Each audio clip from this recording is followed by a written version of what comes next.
sepertinya, ini. Oke ya, ini. Jadi kita menentukan dulu konsumennya, ya, yaitu pemakai barang hasil produksi.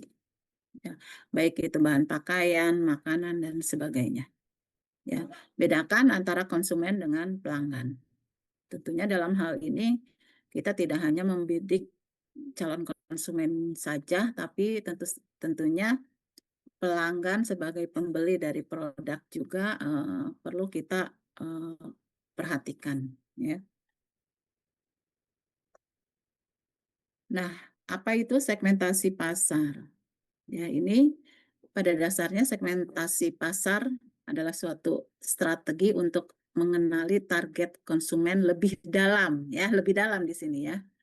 Sehingga bisnis pun bisa dijalankan dengan langkah tepat. Ya.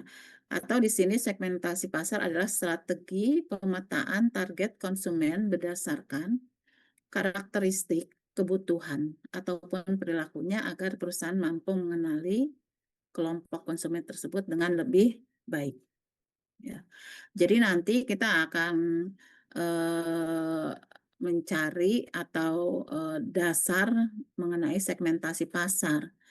Jadi kita segmen pasar kita itu ada beberapa cara begitu ya. Yang pertama ya, sebelum cara tadi ini apa sih tujuan dari segmentasi pasar? Pertama adalah mengenali kompetitor bisnis ya. Nah, kemudian meningkatkan pelayanan menjadi lebih baik ya, karena di setiap segmen akan berbeda cara ya. Karena tadi segmentasi pasar itu adalah apa? Strategi ya, strategi dalam pemasaran. Kemudian bahan evaluasi dan perencanaan bisnis dan meningkatkan efektivitas strategi pemasaran. Nah, ini manfaat segmentasi pasar. Ya, membantu memenuhi kebutuhan konsumen, ya, meningkatkan daya tarik konsumen, mempermudah perusahaan mengatur produk maupun jasa yang ditawarkan, kemudian membantu perusahaan fokus terhadap kelompok target konsumen tertentu, membuka peluang lebih besar terhadap pertumbuhan bisnis. Ya. Kemudian membantu pemasaran jadi lebih baik dan terarah, permudah perusahaan mengelola keuangan, ya, sehingga meningkatkan daya saing bersama kompetitor. Ya. Nah, ini manfaatnya. Nah, kemudian apa saja sih jenis segmentasi pasar? Jadi ada jenis segmentasi pasar itu berdasarkan geografis. Kalau geografis mungkin kita lebih mengenal wilayah gitu ya, berdasarkan wilayah. Jadi segmentasi pasar berdasarkan wilayah, kemudian berdasarkan demografis. Demografis itu apa kira-kira? Teguh, Teguh. Apa kira-kira demografis itu? Komponennya atau variabelnya?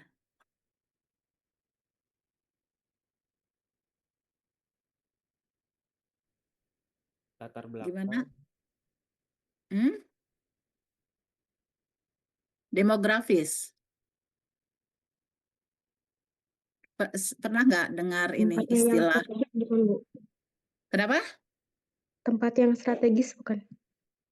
Demografis itu lebih kepada umur ya, pendidikan, penduduk lah, Jenis jumlah kelamin. penduduk, jenis kelamin ya, jenis kelamin ya, yang sifatnya apa namanya, sering kita istilah gini, kita akan mendapatkan keuntungan dari berkembangnya demografis ya, yaitu terkait misalnya dengan pertumbuhan penduduk gitu ya. Pastinya kan di sana kalau bicara pertumbuhan penduduk berarti orangnya gitu ya. Nah, jadi segmentasi pasarnya bisa berdasarkan tadi yang disebutkan umur. Misalnya kita mau menjual produk olahan ikan, mana menyasar siapa? Menyasar umur anak apa namanya tingkat sekolah dasar, apa SMP, SMA atau mahasiswa yang kuliah. atau berdasarkan kepada, penjualan produk olahan ikan ini, menyasar kepada, orang tua misalnya, atau, eee, bisa tidak nih, apa namanya, berdasarkan kepada jenis kelamin. Ya, tentunya kan kalau kalau produk perikanan tidak menyasar perbedaan gender ya, jadi untuk semua kalangan, ya. Kemudian ada perilaku dan ada psikografis, ya. Mari kita lihat ya ini, segmentasi perilaku. Segmentasi perilaku adalah pengelompokan konsumen berdasarkan perilaku mereka terhadap produk, ya, sikap, pengetahuan, respon, ya, kemudian adanya loyalitas dan penggunaan produk. Segmentasi ini biasanya terkait dengan proses pengambilan keputusan konsumen. Ya, contoh begini, ada beberapa orang yang sangat loyal ya terhadap produk atau terhadap merek ya. Nah, ada juga yang dia merespon cepat, misalnya kalau merespon cepat, kebanyakan nih produk-produk apa nih yang biasanya direspon dengan cepat, ya. Kalau makanan, biasanya direspon dengan cepat ya. Contoh begini, kalau kita sering mendengar atau melihat di iklan televisi, tentang mie instan ya, kan kita suka merespon cepat tuh untuk ingin tahu rasanya seperti apa, ya. Jadi diversifikasi rasa itu membuat respon yang cepat bagi, beberapa konsumen yang menunjukkan, perilaku dari konsumen itu sendiri, ya. Jadi ini berdasarkan segmentasi perilaku. Untuk misalnya penjualan, kosmetik ya, lebih direspon oleh gender wanita misalnya. Ya, mereka lebih cepat, lebih responsif dibandingkan dengan, pria ya, meskipun kosmetik sudah banyak digunakan oleh kalangan pria. Nah, kemudian adanya segmentasi demografis, ya, berfokus terhadap aspek usia, jenis kelamin, pekerjaan, pendidikan, kemudian status menikah, ya.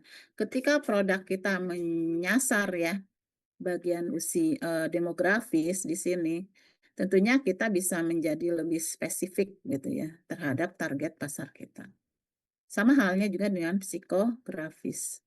Ada, aspek psikologis pelanggan ya, yang, dia itu, sangat kalau psikologis itu, sensitif ya, bukan responsif ya, mungkin sensitif di sini, secara psikologis. Misalnya produk-produk yang seperti apa yang bisa, mmm, barang itu, secara psikologis cepat laku, dijual. Ada yang bisa memberikan contoh nggak? Secara psikologisnya, misalnya produk apa di sini?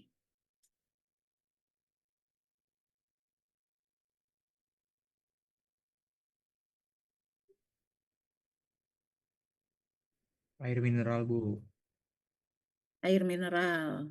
Saudara mencari air mineral secara psikologis ingin mencari apa? Menghilangkan dahaga atau mencari kandungan mineralnya? Ya, bisa begitu ya? Atau Iya. apapun ya yang kita periksa terhadap aspek psikologis kita, gitu ya. Ada yang, secara psikologis kalau di air mineral itu yang pH ya, pH yang apa, yang asam apa yang basa yang dicari untuk kesehatan? Yang basah, Bu. Yang basah, ya. Terima kasih ya, Farhan. Nah, selanjutnya adalah segmentasi geografis. Pelompokan menurut aspek lokasi ya, geografis di sini. Seperti tempat tinggal. Ya. Mengingat kebutuhan maupun kegunaan suatu produk dan jasa selalu akan berbeda-beda tergantung pada lokasi, keadaan maupun cuaca.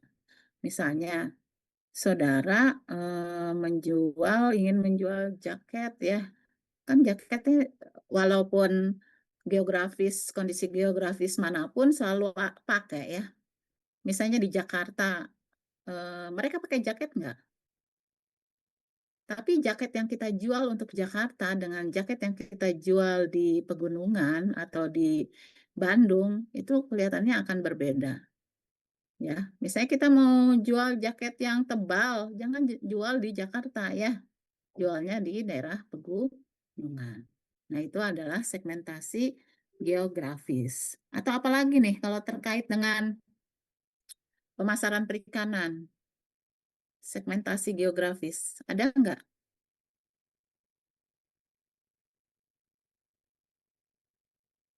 Jenis ikan misalnya ya.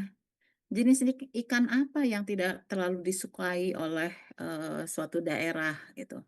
Atau jenis ikan yang seperti apa yang banyak diminati oleh suatu daerah? Ya, contoh apa misalnya? Ikan apa ya yang Ikan kaleng, Bu. Salmon, Bu, ikan salmon. salmon, salmon. Secara geografis gimana tuh ikan salmon? Ikan salmon ini mahal ya. Ya, Bu. Ya, jadi tentunya melihat daerah yang memiliki tingkat pendapatan yang menengah ke atas ya, itu termasuk juga geografis. Oke, kita lanjut ya. Syarat dasar segmentasi pasar. Ya, pertama dapat diukur. Ya, ketika ini kita tidak bisa mengukur berapa besar sih gitu ya potensi pasar ya agak sulit gitu untuk menargetkan segmentasi pasar. Kemudian dapat dibedakan. Maksudnya tiap-tiap kelompok target pasar bisa dibedakan dengan jelas ya. Nah, kemudian logis dan dapat dijangkau. Ya, artinya segmentasi pasar adalah hal yang mampu dilaksanakan dan terjangkau oleh perusahaan. Ya, jika begini, kadang-kadang kita punya produk, kemudian melakukan segmentasi pasar yang segmennya tuh sempit ya, kan di sini ada nih, memiliki skala atau ruang lingkup target yang cukup besar. Ya. Kenapa kalau kita tidak memiliki skala atau ruang lingkup target yang cukup besar, kita akan mendapatkan jumlah calon konsumen atau calon pelanggan yang akan menjadi lebih sedikit gitu. Ya. Tapi kita juga bisa menyasar tadi ruang lingkup target yang kecil ketika kita logis gitu untuk menyatakan bahwa oh ini bisa saja saya mengambil segmentasi pasar yang relungnya kecil.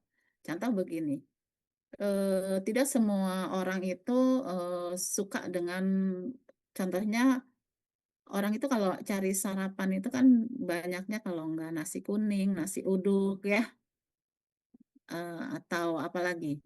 Nah, tapi ada yang beberapa dia itu segmen tempatnya tuh potensi pasarnya tuh kecil karena dia akan hanya bisa dijual itu dari pagi sampai jam misalnya 9 pagi atau 10 pagi. Contohnya adalah misalnya eh serabi ya. Serabi itu akan berbeda. Orang akan membeli ketika serabi itu masih panas, sehingga banyak orang yang rela ya untuk mengantri membeli serabi untuk sarapan di pagi hari. Tapi ketika tukang serabi ini jualannya agak siang, itu jarang gitu. Atau dia menjualnya tidak hangat ya. Nah, tapi ini akan menjadi logis ketika segmentasi pasar itu merambah ke misalnya, oh di daerah tersebut tidak banyak yang menjual serabi gitu ya. Maka diambillah relung atau lingkup target yang sempit ya, yang sempit yang dia yakin bahwa hampir seluruh target pasarnya akan membeli ke tempat surabi itu. Ya. Kemudian ada lagi yang target pasar yang dituju berpeluang memberi keuntungan bagi bisnis. Ya tadi yang sudah Ibu sampaikan ya, walaupun volume kecil tapi akan memberi keuntungan bagi bisnis. Nah, jadi ini, syarat-syarat yang dapat kita, lihat atau dapat kita menjadi patokan untuk melakukan segmentasi pasar. Ya, sampai sini ada yang ingin tanyakan?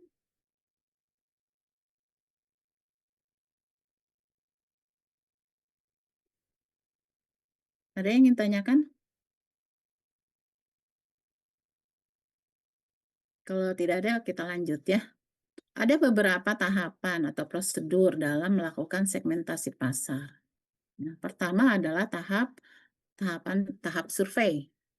Tahap survei ini adalah langkah pertama ya untuk kita melakukan segmentasi pasar. Ya, pertama adalah kita mengeksplorasi target konsumen terlebih dahulu. Artinya begini, tadi target konsumen kita mau berdasarkan apa ya? Ya, nantinya akan menjadi segmenting untuk misalnya taruhlah kita mau target konsumen kita merambah misalnya ke apa? Ibu pengen tanya deh, kita mencari target konsumen atau punya produknya dulu? Target dulu, Bu. Target dulu ya, target dulu. Kecuali kalau kita memang sudah punya produk ya, pengembangan pasar. Nah nah ketika kita ingin, berusaha atau apa ya, melakukan usaha, kita punya target konsumen. Nah, target konsumen itu tentunya untuk produk yang mana? Karena kalau kita tidak tahu produk yang mau kita jual, tentunya bingung nanti untuk apa namanya, mengelompokkan ini kepada siapa saja, akan kita pasarkan, ya. Meskipun memang nantinya akan kita dapatkan sebenarnya jumlah dari produksi itu berdasarkan kepada, apa, pasar potensialnya, ya. Ketika pasar potensial sudah kita ukur, barulah kita bisa menentukan berapa persen kita, mau mengambil, market share ya, bagian pasar dari, konsumen yang sudah kita, apa namanya, targetkan, ya.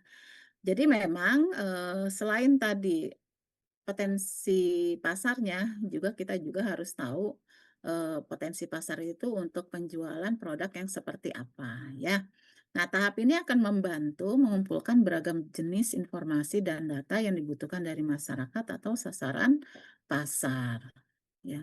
Bagaimana nih cara survei? Hampir mirip dengan kita riset pasar ya. Jadi nanti saudara akan Ibu kasih ya contoh tulisan mengenai segmentasi pasar ya. Bagaimana riset, mensegmentasi pasar ya. Lanjut ya, tahap yang berikutnya adalah tahap analisis. Setelah kita tahu data dari yang apa yang kita butuhkan ya, pertanyaan-pertanyaan itu kan sudah kita buat ya sesuai dengan, kebiasaan suatu produk itu mau, apa namanya, ingin data yang seperti apa gitu ya, produk, mau kita pasarkan. Contoh misalnya begini, kalau saudara mau menjual apa ya, taruhlah nugget ikan di suatu daerah ya.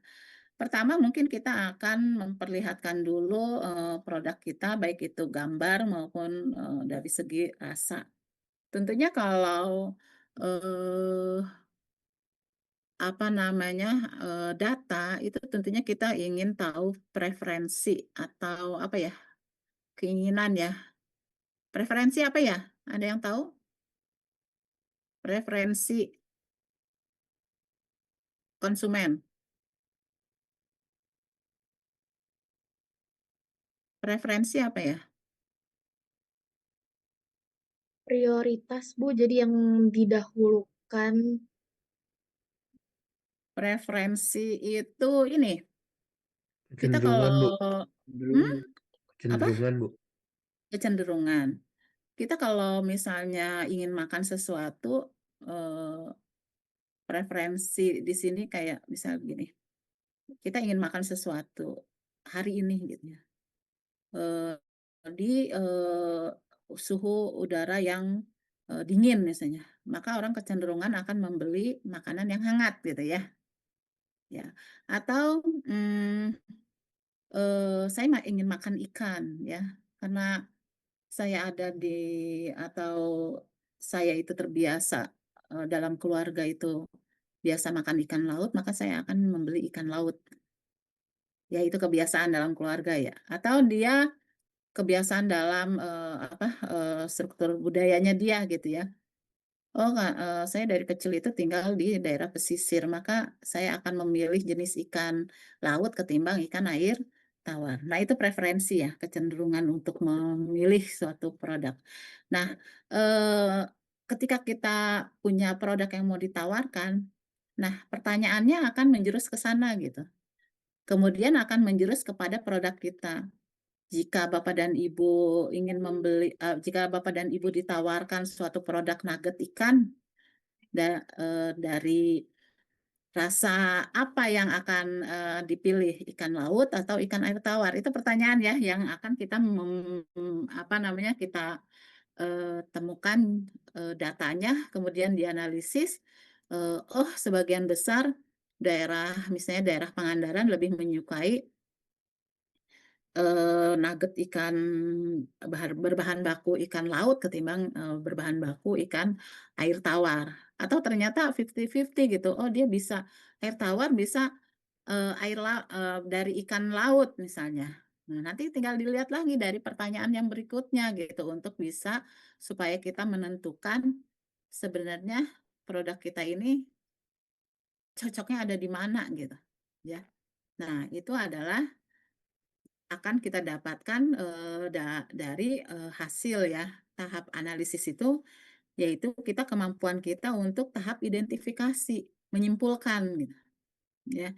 Menyimpulkan mana yang akan kita pilih, ya. Setelah memiliki data target konsumen dan menganalisisnya, kemudian dapat mengidentifikasi setiap kelompok target pasar tersebut. Dalam tahapan ini, akhirnya akan menemukan jenis konsumen mana yang akan menjadi lahan pemasaran bisnis kita, ya. Nah, ini, tahapan di dalam, kita melakukan segmentasi pasar, ya. Nah,